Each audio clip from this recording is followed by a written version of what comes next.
Welcome to the episode with my guest, Sarah Adams. This is Sarah Adams, part 2. Sarah Adams is an intuitive consultant who does tarot, astrology, channeling, reiki, and chakra work. In this episode, she's going to talk about current astrology in fall 2022 and then offer some tips and hints on how to do spiritual self-care, spiritual rituals connected to the moons. Make sure you stay tuned.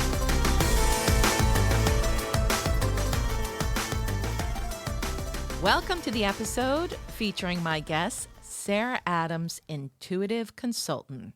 Sarah Adams offers professional tarot and astrology, as well as channeling, reiki, and chakra work. She has been practicing tarot, astrology, energy work, and doing various kinds of readings for 20 years. In addition to offering guidance to clients via private readings, parties, fundraisers, events, and workshops, Sarah is also a writer, full-time marketing professional working on gender equity in the workforce, and last but not least, a mom. She lives with her 3 daughters in their home in Plymouth, Massachusetts, where they love to cook, do arts and crafts, garden, swim, and occasionally do family yoga. Sarah is in the process of rebranding her business, but to join her mailing list for readings or to connect with her and contact her, her email address is Sarah_Adams1@yahoo.com. That's Sarah, Sarah_Adams, capital ADAMS 1@yahoo.com. Welcome back, Sarah. Great to have you for part 2 of self-care. And in this episode, we're going to discuss self-care and astrology and self-care for the spirit. So, Sarah, can you explain to my listeners how self-care and astrology are connected? Well, it is important to be present and aware of our energy and how the external world and the universe may be affecting it. If we are self-aware and conscious of the larger cycles around us, we can learn to adjust to this divine flow and roll with the punches. I think also being aware of the universe and our place in it, it can give a sense of peace when our problems feel really big, to remember that we're small and we're in a vast universe and there is divine order. Because sometimes it feels like the world is freaking falling apart. Right. You told us a story earlier about your child who woke up one day and said, "Mom, the world's chaotic." And what did you tell her? Yeah, this is great advice for everybody. Yeah, so it was actually this morning. She goes, "Mom, this world is crazy." And she goes, in this huge universe, it's acting crazy too. And I go, yes, there may be times and cycles where things are more intense. However, there is a divine order. Don't worry, honey. The universe hasn't gone out of whack. There's always cycles and patterns. And right now it's very intense. But there is that reassurance that every day as the world turns, the sun will set, the moon will rise, and then tomorrow will be a new day where the sun rises. So everything's going to be okay. And I said this to my little girl, but I also, as I'm speaking to my child, I'm also reassuring my own inner child who's Right. like, WTF, like what is going on?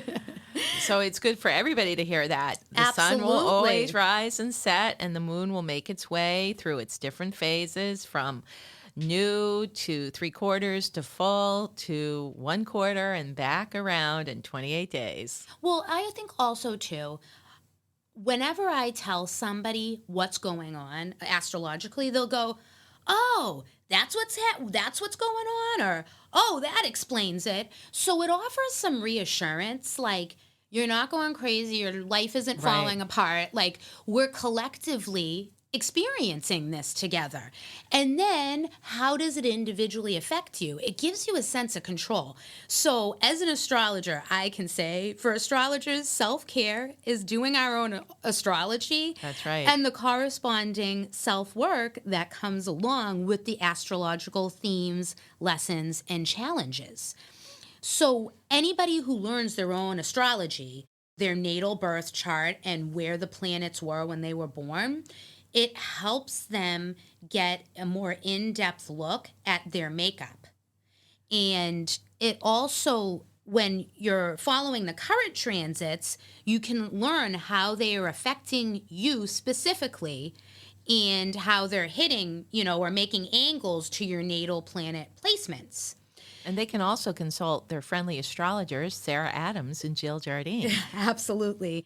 And I'm going to get into this a little later, but sometimes self-care is getting a reading. Right.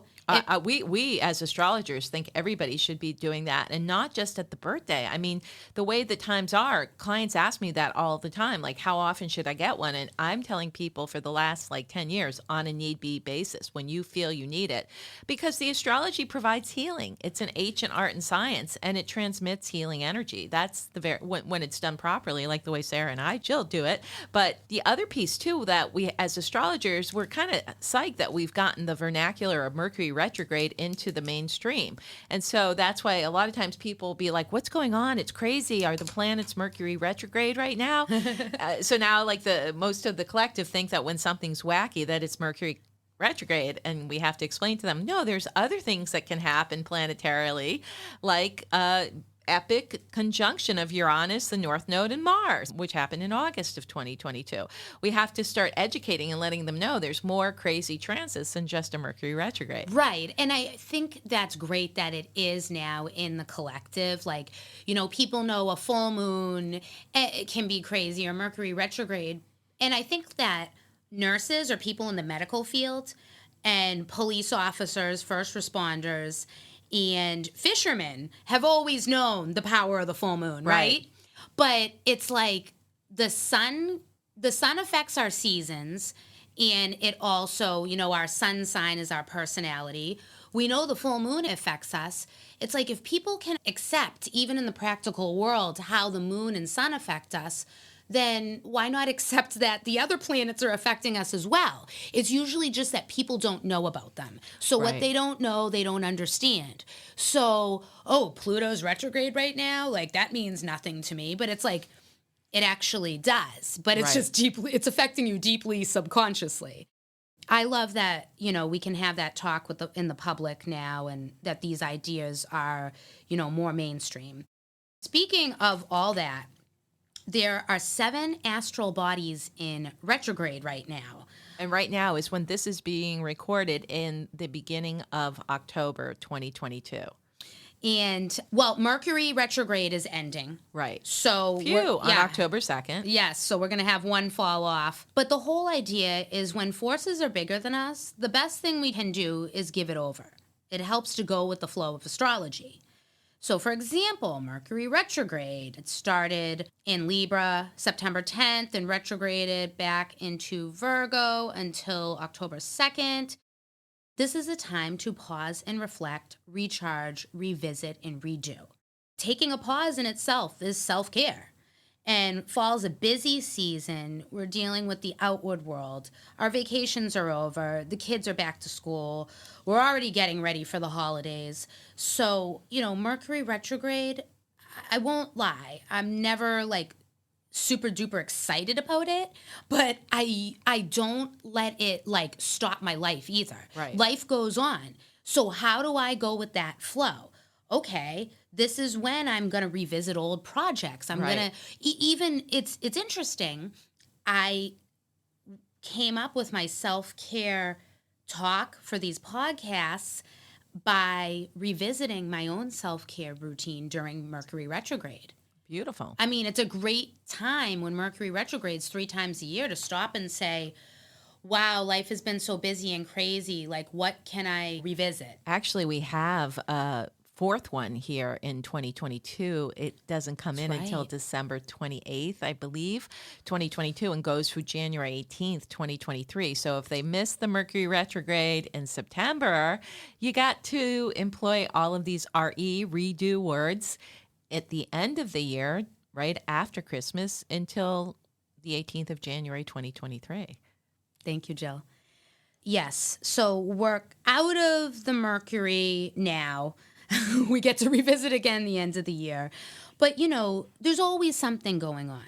And that's what I was kind of trying to tell my child this morning. And even people when are like, oh, no, 7 planets retrograde, is the world ending? It's like, no, this is common. This happens. The planets all move in cycles. So this is part of divine order. And sometimes the divine order is making things not work so that they can fall apart to be rebuilt. Right. And that's kind of happening, I think, in our society on a larger scale. So there are a lot of other significant what are dates. some of the other significant dates here in October 2022 or in the fall of 2022 here in the Northern Hemisphere that people should be aware of? So we just had the autumn equinox and new moon in Libra, the end of September, the 24th and the 25th. So that was our gateway into the season, and the new moon in Libra was an interesting one. It was really hectic for me, but it was about healthy partnerships and also forgiveness. Right. So, yes. So we have next up Pluto direct on October 8th. And Pluto deals with the dark subconscious, our shadow work, karma, collective healing. Pluto issues can be around, groups that are oppressed in society and, empowering them, as we're seeing. So Pluto going direct will be good because we'll see more going on in the outer world with those shifts. With Pluto, it's been in retrograde. It was about looking within and doing inner shadow work. And then after that, we have a full moon in Aries on 10/9, so right the day after. And then that will bring us into eclipse season.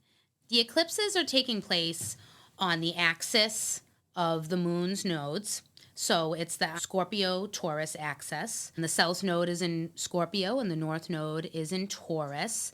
And these are the north and south nodes of the moon. And eclipses will highlight shadow or underbelly themes of humanity to shed light and bring relief to these unpleasant issues. I'm personally hoping that human rights and quality of life are some themes that we're getting assistance with in this eclipse season. So first is a partial solar eclipse and new moon in 2 degrees of Scorpio on October 25th. And Scorpio rules themes of death and rebirth, power dynamics, sex, sexual violence or oppression, as well as control of reproductive rights. Does that sound relevant to our current society? All in the news currently. Yes. It happened all year. Yes. As we speak about people's rights, and as we speak today, people's rights are being taken away or threatened. So I really do hope these eclipses will shed a light on what needs to be uncovered and dealt with. Because sometimes we don't even understand why there's this oppression going on. And things need to come to light, or there could be hidden oppression. Well, the interesting thing, the whole thing in the U.S. with the reversal of Roe versus Wade happened during Pluto retrograde, so as well as Saturn retrograde. So what is done can be undone. We're not going to head the way of the Handmaid's Tale. You guys did this when Pluto and Saturn were retrograde. So there may be people in the population who didn't get to speak up about this who have had the last 6 months to process and will speak up. And maybe it will also help to further protect gay rights and gay marriage, because it gave us a heads up that there were people, leaders in our country who were after the rights of the, underrepresented populations, of women, of gays. So I really feel hopeful about it. But again, Scorpio in its highest vibration is deeply sensitive and healing, and it's transformative. It's transmuting low vibration energy to higher vibration energy, like the phoenix rising out of the ashes. Absolutely. Everything's dying in Scorpio season, but where is the healing in that? Where is the beauty in that? Sometimes it's in the dark and in the stillness that we find what we're looking for, that we find the answers. Scorpio's also a detective energy. It gets to the bottom. So, there have been high-profile child trafficking rings. Right. And maybe we got some of the people, but a lot of it's hidden. Who else was behind it? Scorpio's the revealer of truth. It lifts the veil off what's been hidden. So cheers to that. Also, I mentioned human rights and also quality of life. This partial solar eclipse and new moon in Scorpio on 10/25. It's also conjunct Venus in Scorpio. So it is time to reevaluate not just relationships and relationships with self, but quality of life and even values, because we are talking about values here. This is very important to me and hopefully many people, but Right. And Venus is an indicator or significator in astrology of women. So we're The looking at goddess. women's rights and women's empowerment or lack thereof. And the other thing about Scorpio, too, it's the death, but there's transformation. And on the other side of the death is the rebirth. right, like the Phoenix. So it's very interesting that right after a month later, after Pluto goes, not even a few weeks after Pluto goes direct, we've got a Scorpio new moon solar eclipse. So we'll be seeing a lot of shifts and changes going on in October and November. So do you want to tell my listeners about the next eclipse that comes I up? sure do. So I'm excited for this one. The total lunar eclipse, full moon in 16 degrees Taurus. It's on some parts of the world November 7th, on November 8th in the northeastern United States, where we are. And Taurus, now that we've talked about all the intense stuff, Taurus is more concerned about practical control. So Scorpio is control, is Right. concerned about control.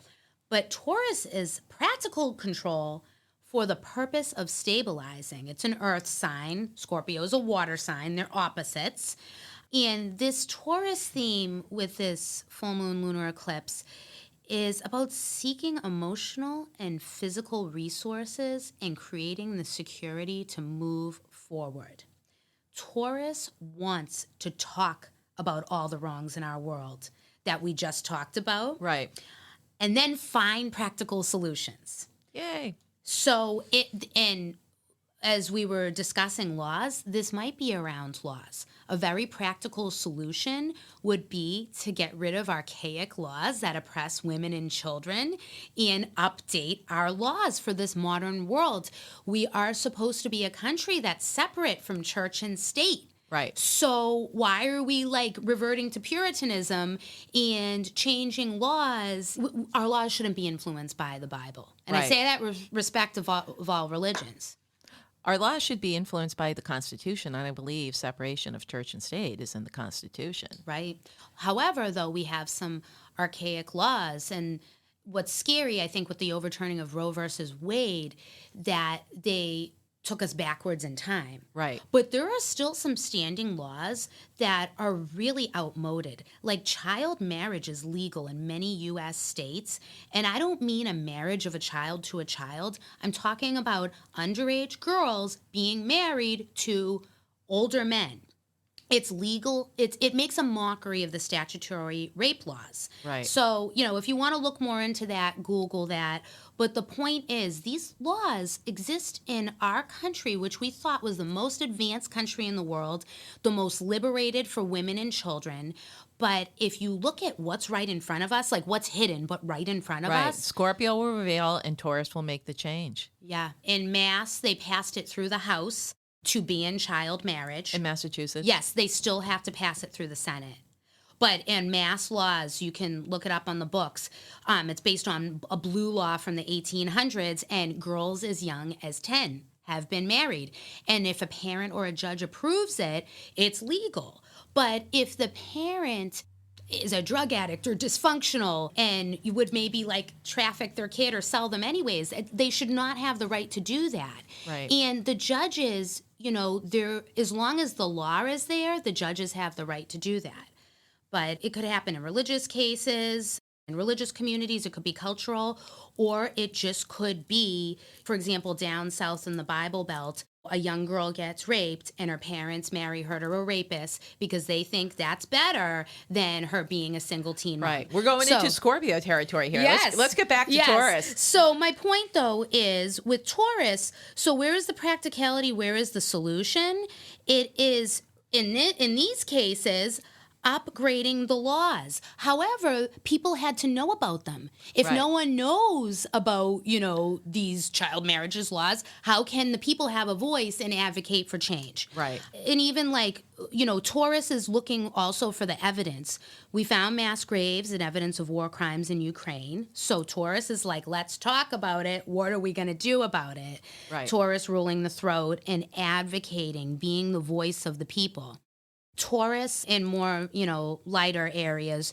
Taurus is also a good time to focus on money and finances, the material plane, manifesting and your self-worth. Also, Taurus affects food and food production and food supply chains, really relevant issues to our world right now. So it might be globally improving food production and food supply chains and distribution, but individually, it can be more about learning to grow our own food, which many people took that up as, a hobby, gardening during the pandemic. Right. Permaculture is huge. Very Taurian. Yes. My guest is astrologer Sarah Adams. When we come back, we'll talk about some examples of self-work and self-care for the spirit that you listeners can do during these transits and during these times. Sarah, can you illuminate my listeners of some self-care for the spirit? Ties right into our astrological discourse. Sure. So it's a great way to navigate these energies. In my last talk, I discussed self-care for the mind and body. And now we are going to talk about spirit. So your energy. First of all, prayer and prayer candles with intention are huge. However you pray, that is a form of self-care. Whether you're talking to God, the goddess, the universe, angels, higher power, or it could even be, dead relatives, ancestors that you feel are with you. It's just that intention of quieting your mind and putting out a prayer for yourself or someone else or the world. I light candles to increase the manifestation of the intent. I get these, they're like chime candles, I think they call them, or prayer candles, and they're in all different colors, so I'll pick the color based on what the theme is. I lit a purple candle when praying today and doing my intention for this talk because I wanted to have my third eye open and be channeling the divine information. As far as energy work besides prayer, you can also do chakra work, which I'll be brief because we have a whole nother podcast on chakras from June 2020. And the idea with chakras, humans are the bridge between heaven and earth, with the divine light flowing through us. We are vessels. And it's like when I hugged the tree, when I was talking about that earlier, my roots are down into the earth, and then my energy is going up through my crown to connect to the heavens, like the branches of a tree. Our lower chakras connect us to Gaia, Mother Earth, and all her wisdom. And our upper chakras connect us with our higher selves, heaven, the universe, God, whatever you call divinity. But the idea is as above, so below. There are traditionally 7 main chakras. Our base chakra, I glossed over these in the physical self-care talk with what crystals you can use for chakras, if you want to refer back to that. But the base or root chakra is about survival. It's the color red, and it's our primal self, and it's connected to nature. It's also where they believe we hold our Shakti and that divine serpent sitting at the base of our spine, and also where we hold our karma in this lifetime. The next chakra is the spleen chakra. It's security and life force, creativity, sexuality, and it's the color associated with the color orange. Then we have our solar plexus, our navel, which is our willpower, our center, and that is yellow. Our heart, it's our emotional center, and it connects to our higher chakras. It's kind of the bridge between our physical self and our emotional self. It is the energy of unconditional love. The colors are green or pink. Then we have our throat chakra, our voice, speaking our truth, and that is blue. Our third eye is our intuition. Our psychic center, dreams, inspiration, that's violet. And then our crown chakra at the top of our head is our connection to the universe, our higher self, God, goddess. It's white, it's spirituality and higher purpose. I'm big on giving you guys tools to do your self work. So I'm going to give you affirmations I do with my breath work and for each chakra. So starting from the bottom to the top, I am grounded. I am safe. I am centered. I am unconditional love. I am healed. I speak my truth. I am intuitive. I am connected to the universe. So those mantras just went from our base root chakra up to our crown at the top of our head. And, we just had a big talk about astrology. So I'd also like to share some basic spiritual rituals. Twice a month, I do moon rituals. I do one for the new moon, one for the full moon. The themes varying on what sign the moon is in. New moons in general are about setting intentions and planting seeds of what we want to work on. A new moon is introspective. You're in the dark, the quiet place. You look within for answers. The moon itself is dark as it's recharging and getting ready to pull in all the light from the sun. And that meditation that I might do with that would be about, what do I want to focus on? What seeds of intention do I want to plant? Or what is something new I want to start? But it's, for the next 2 weeks, this is going to be my focus. And then when I get to the full moon, I'll look back on that. And I like to journal on that, so I can then look back and see where was my progress. So if you can kind of get this theme, I'm trying to be really practical and structured with being spiritual, because it's not just about checking out. We're spiritual beings having a human experience. So it's actually, even when you're being spiritual, how can you ground it? So the last thing you wanted to share was about divination and channeling Yes. as part of self-care. Yes. And I just want to say one last thing about moon ritual. A full moon ritual is going to be more about release, letting go, than standing in your power, reclaiming your power. And it's having the light shine on what was hidden. So also truth coming to the surface. And with the moon rituals, I sage, I do a salt bath, I light candles. It's just, you figure out what works for you. As far as divination and channeling, this is something that you can do for yourself or get a reading or a combo of both. And there are all kinds of cards. I use cards for divination, and you can use affirmation cards. Say you don't want to do a spiritual card or a tarot card. It could literally just be cards with positive affirmations or intentions on them. And you close your eyes and you pick one for each day.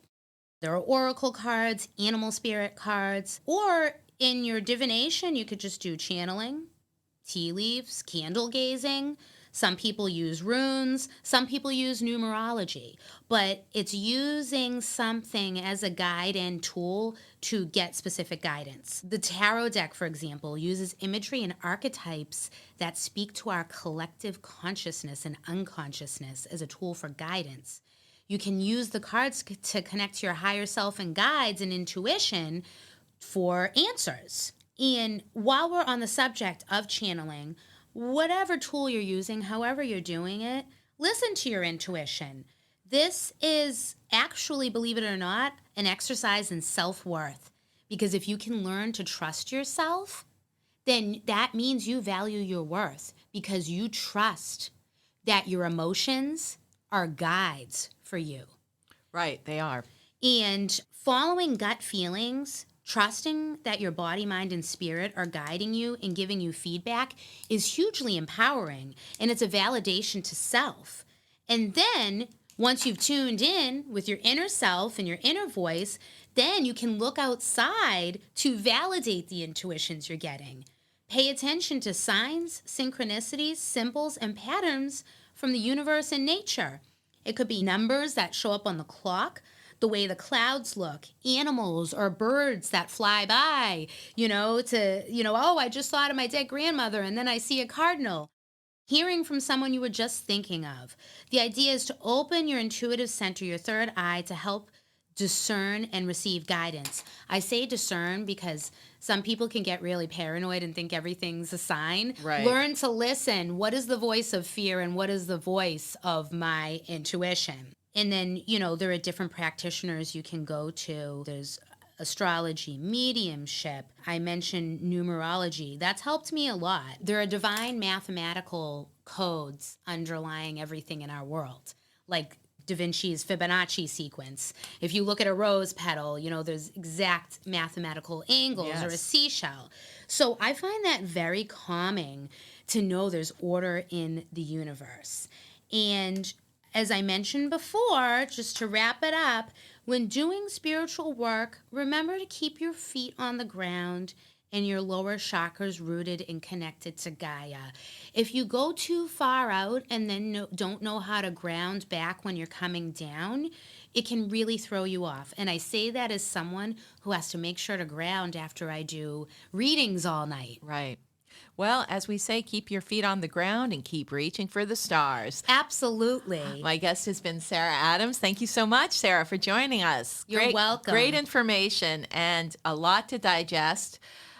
But go back and listen to this episode several times to catch all this great advice and guidance from Sarah Adams. Thank you.